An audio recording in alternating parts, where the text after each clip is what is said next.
Today I want to give you an update on my health, my diagnosis journey, my disability story as I have been calling it.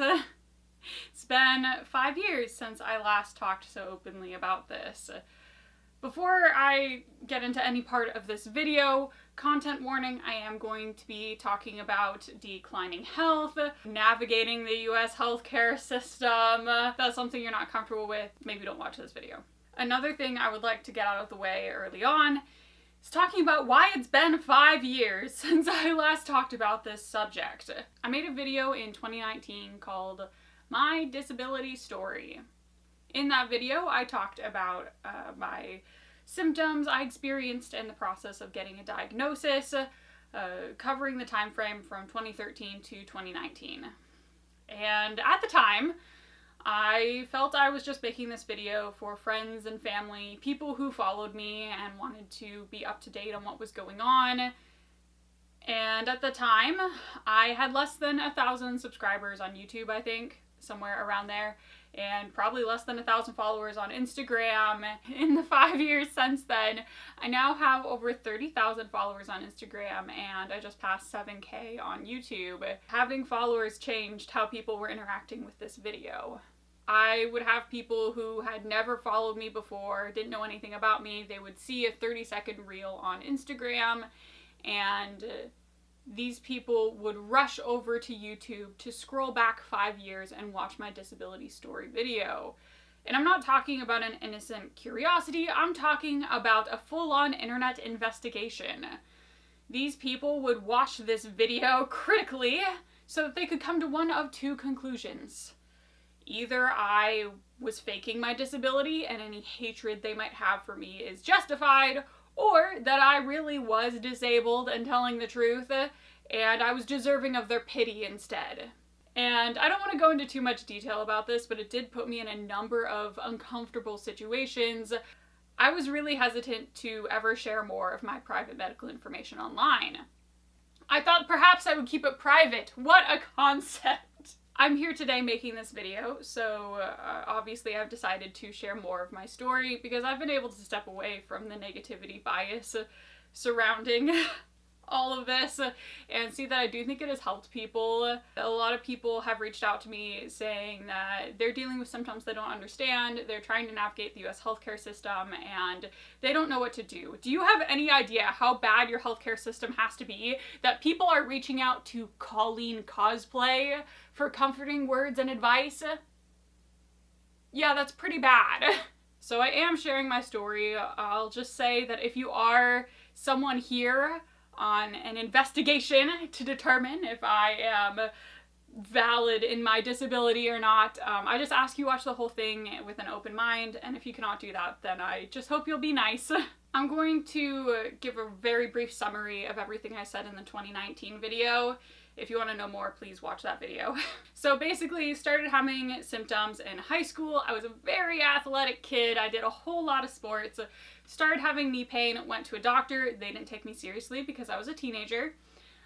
Then I came back a few years later, still complaining of pain. They didn't take me seriously until my mom finally strong-armed them into doing an arthroscopic knee surgery. That's where they take a look inside your knee with a little camera. And they found that I had cartilage damage. It's called patellofemoral chondrosis and an osteochondral defect. So if you don't know what that is, understandably, cartilage protects your bones. So think running, jumping, cartilage would help absorb that shock to protect your bones from feeling the full shock. And my cartilage is deteriorating and it's detaching from the bones, which is incredibly painful and makes weight bearing and a lot of activities difficult. So I got that diagnosis around 2017. I saw a whole bunch of doctors. They basically said, we can't do anything for you.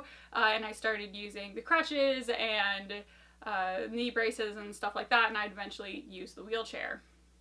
So picking up from where that story left off, I started having those same symptoms in my other joints.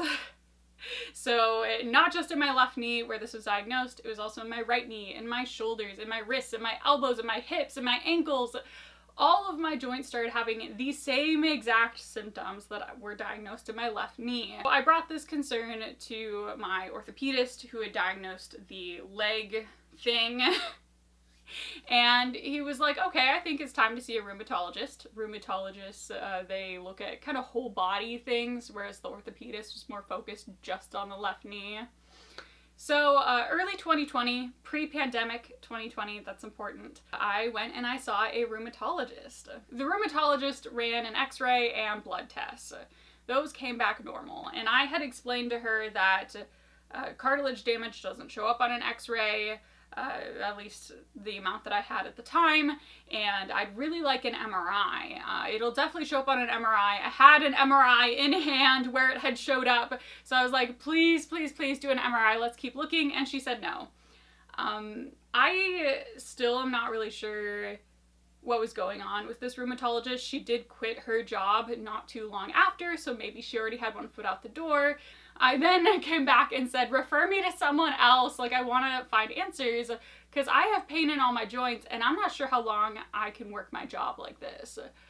She again denied the request, and she put in the system that nothing was wrong with me, so it would be even harder for me to get back in for a second opinion.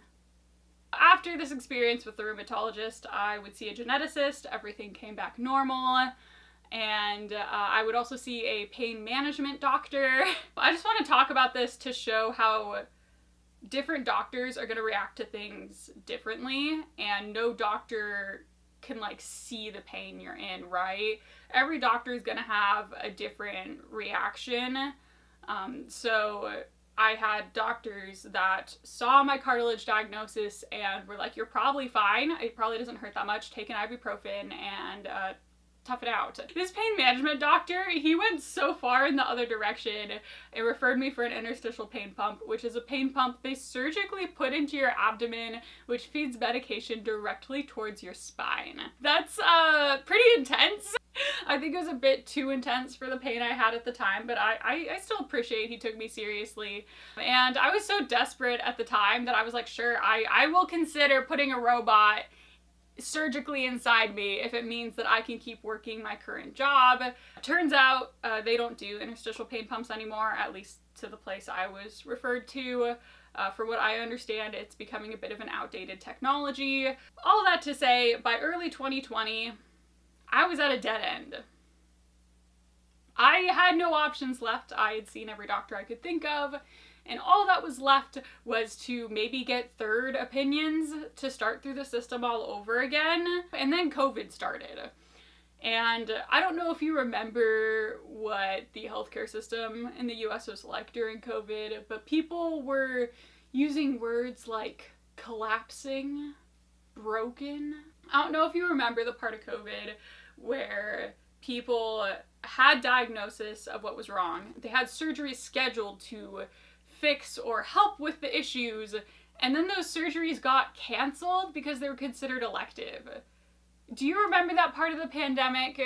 So basically it was incredibly difficult to get healthcare at this time, and I was at a dead end anyways, so I made the decision to just take a break from seeing doctors. Wait for the healthcare system to hopefully bounce back, get better maybe, but also I would wait until my symptoms got so bad they were undeniable. I wanted my symptoms to progress to a point that they would show up on a blood test or an x-ray, that they would show up in a physical exam, that I was at the point that in a physical exam with the doctor, they could see with their eyeballs something was wrong and I would no longer be denied help. Which sounds intense. But hear me out. I think everyone in the United States either knows someone or knows someone who had something very seriously wrong, like cancer, and was very proactive about getting help, went to see a doctor. A doctor told them, you're just stressed, you're not drinking enough water, you need to exercise, you need to lose weight. They were sent home. And then days, weeks, months, years later even, these same people came back to the doctor on their deathbed because they had come for help and had been turned away. And they would not receive help until their life was at risk. I I am talking from stories in my own personal life, not online. There are people I know personally who have nearly died because when they saw a doctor before, they were turned away. So I decided I too would have to follow this sort of plan where I would have to be so bad, a doctor had to take me seriously. And that ended up being a 3-year wait. So from 2020 to 2023, I would not try and seek any answers from the US healthcare system. I would not see any doctors or anything. 3 years is a long time. So what was I doing during that time? I was doing whatever I had to do to survive. As I mentioned, I was struggling at my current job. I ended up being a COVID layoff, and I had to get a desk job. A part of my soul has died since having to work corporate desk jobs, but it is a job I am physically capable of doing, and since I have an engineering degree, I can do calculations and design and such. It pays pretty well still. So I got various desk jobs over the years. I cut back my hours to 35 hours a week instead of 40 to make it a bit easier on myself. I also got different mobility aids that you may have seen on my channel. I've used some different forearm crutches over the years. I've used some different wheelchairs. These were all purchased out of pocket by me because I needed to survive. It was buy myself a wheelchair or never leave my house again, and I had bills to pay. I had things to do, and I wanted to live. I wanted to be able to go down to the park and see the little ducks, okay? What is the point of life if I can't even get out of my house far enough to see the baby ducklings? If you are looking for a sign to be able to use mobility aids so that you can live your life, you have my blessing. If it's between laying in bed every single day and withering away in your home, or using a wheelchair and getting to live a life as full as you possibly can, you can get the wheelchair. I've used over-counter medications like ibuprofen over the years, and I've just made some pretty dramatic changes to my lifestyle. If you ever watch any of my crafting videos, you can take notice that I'm almost always sitting on a chair or on the floor for every single part of the crafting process. Most things can be adapted, and that's what I did. 2023 comes around, and I have reached the symptoms that are undeniable. My health has declined to a point that I feel if I see a doctor again, there's no way they can say that I am fine.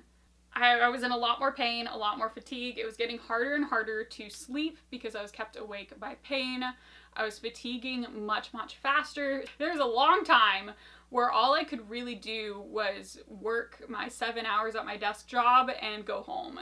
I had very little time for myself or anything I cared for because everything had to go into work. But I also had a few symptoms that would show up in a physical exam. So I'm gonna do some party tricks for you all. Obviously, I'm not supposed to be doing these things a whole lot because they could cause further damage. Just have to put that out there as a disclaimer. But I'm gonna do it just for educational purposes for this video. So if you aren't comfortable seeing joint subluxations or hearing joint popping or whatever, skip to this time stamp.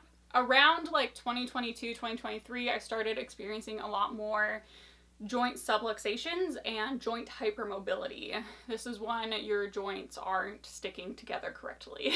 One of my hands is hypermobile, the other is not. And one of the tests you can do for this is you can lay your arm flat on a table and lift up your pinky. So this hand does not have hypermobility. Look how high my pinky is off of the table, okay?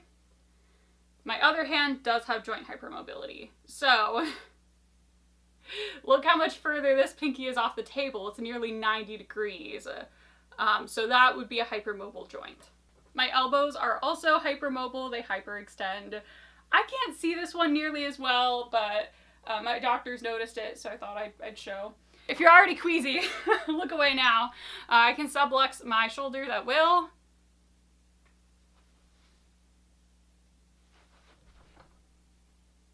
Ah, there we go. And then I can also sublux them forward.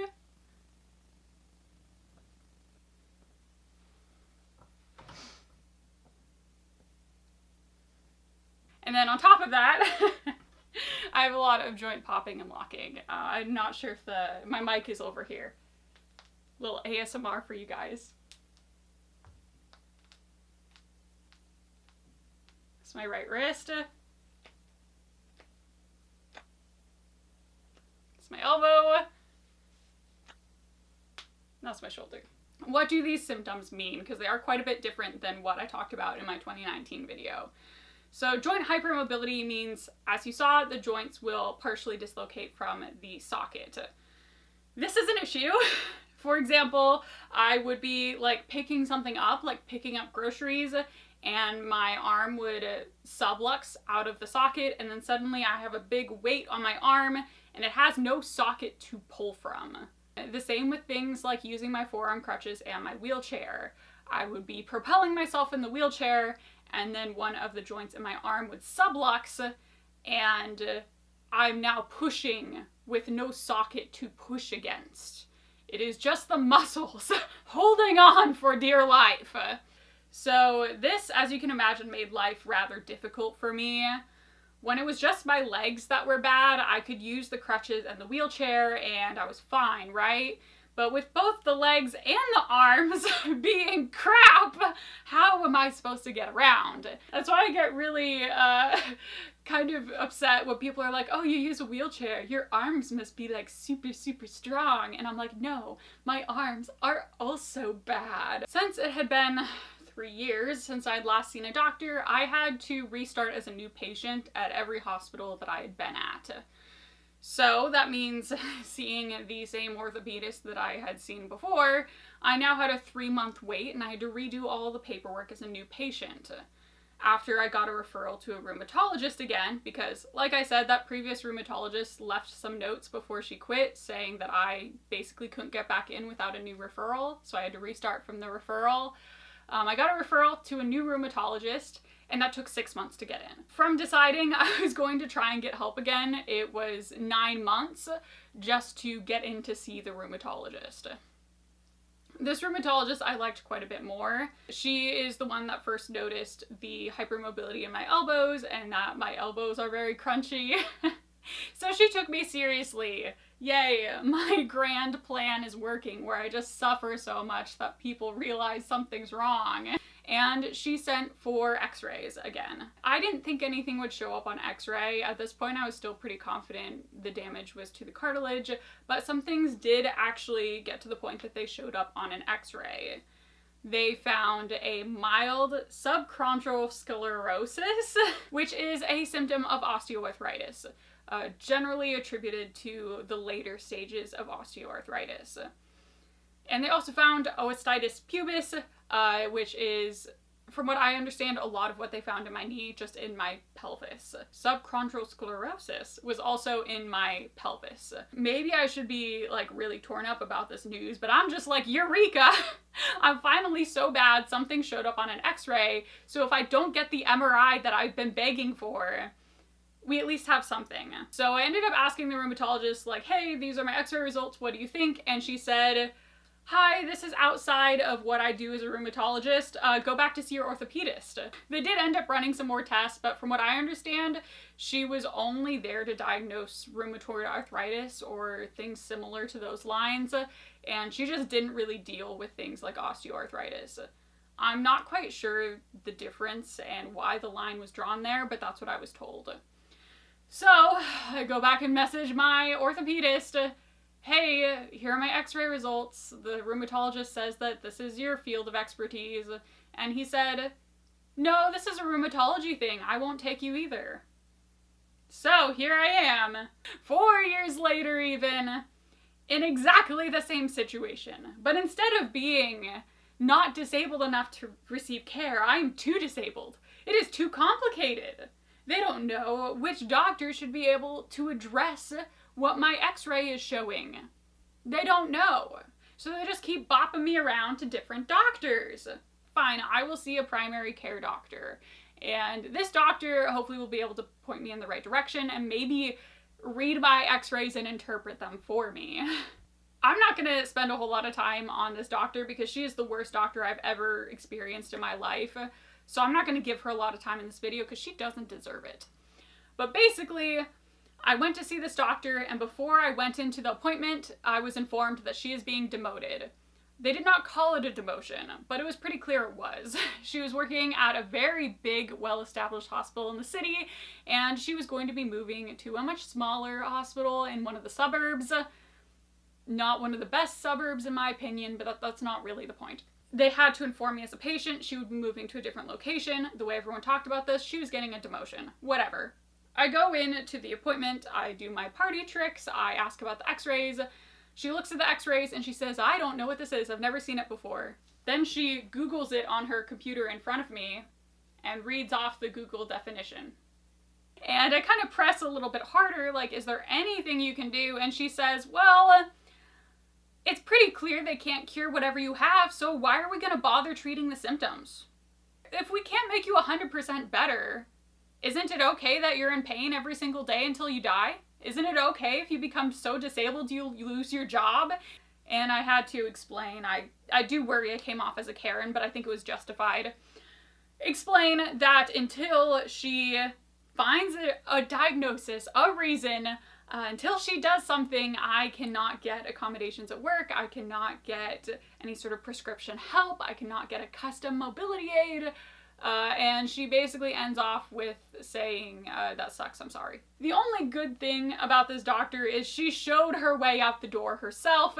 Whenever your doctor goes to a new hospital location, you are given the option to choose a new primary care provider, and that's what I did. So, last-ditch effort, I saw one more primary care doctor, and she is the best doctor in the world. Perhaps the healthcare system is not completely broken, because she is there, holding it together with her expertise and willpower alone. That's how good this doctor is. And I say, can you read my x-rays? She says, this is a symptom of osteoarthritis. Let me prescribe you some arthritis medication. And I'm just sitting there like, is that easy? You can do that. You can see an osteoarthritis symptom on my chart and prescribe me a medication to help? Is that easy? Then I showed her all of my hypermobile joints. I did ask about EDS specifically with the previous 4 or 5 doctors, just because a lot of you guys were saying I should get it checked out. And with each doctor, I got a solid, maybe. Basically, none of them had enough knowledge about EDS to confidently say yes or no, so they all just said, clearly you have some hypermobile joints, but I'm not sure. She was the first doctor to actually go through the criteria for HEDS. I only meet about 3 out of the 12 diagnostic criteria. I don't have classic EDS because the geneticist came back normal, but there are about a bajillion different types of EDS, so it's still possible. I just have not yet seen a doctor that is knowledgeable enough to say for sure. So for now, I'm just saying hypermobile syndrome, because that's what's on my paperwork. That's what I've been diagnosed with, is hypermobile syndrome, which basically just means she's got a hypermobile joint. I do want to make it clear, like, when you Google hypermobile syndrome, I don't know if it's just the Google AI thing, but it will also bring up double jointedness, which is like when you're born with some joints that are double jointed and you can do things like this. I just want to make it clear that's not what I have. What I have is the hypermobile syndrome that is a symptom of something else, which results in these painful joint subluxations that I've only had for the last 2 years, not my whole life. What came from this appointment with the best doctor on the planet? I got arthritis medication, finally. This is a treatment, not a cure, but it has been helping a bit. It helps me sleep at night. I've been able to sleep better instead of laying awake in pain for hours before drifting off to sleep. And I'm able to do just a little bit more. Nothing like amazing, but I'm able to more easily sit through the workday at my desk job, and I feel like I have a bit more energy after work to do things that I enjoy. Like, I can knock out a little bit of cosplay on weekdays now. I also got a referral to physical therapy, so I am back in physical therapy again, but this time for both my legs and my arms.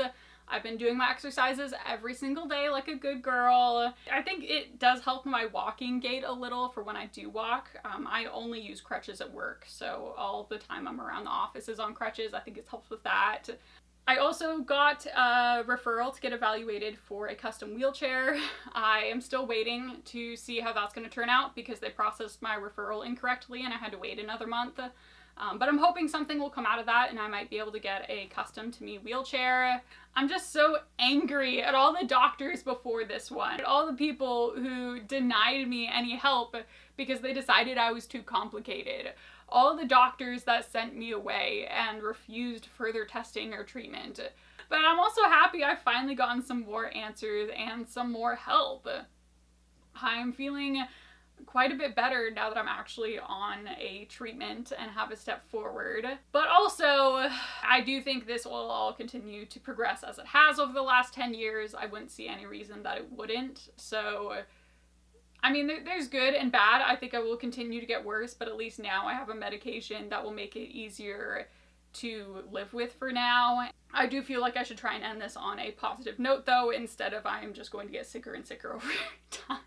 Something I have constantly preached on this channel is the ability to adapt. The ability to find something that you have set your heart on, find something that you love, and adapt a way to make it work with whatever situation you are in. And it could be something as simple as falling in love with a fairy show and making wheelchair wings. And it could be things like how I do wheelchair dance because I really wanted to do a cosplay lip sync, but I definitely couldn't dance on my own feet. And I'm not saying that I haven't grieved the things that I've lost and continue to grieve the life that I could have had if not for this disability. I'm just saying that while I grieve, I'm also looking for ways that I can have some joy in my life. Even the simple things. Finding a way to just grab this life that I have in my little hands and hold it so tight and live my life in a way that I will not have regrets. To do as much as I feel I can. So if you are dealing with a new diagnosis, a new disability, if your symptoms are getting worse, I just want to assure you that there's a good chance you will find a life that can still make you happy. Even if it's not the life you wanted. It will be different, but that doesn't always mean it is bad. It will just be a different life that has different types of joys. And I really hope that's what you all have in store for you, is a life that you can still find a lot of joy in while you still process the grief over what you have lost. Thank you so much for watching this video, and I will see you all in the next one. Bye!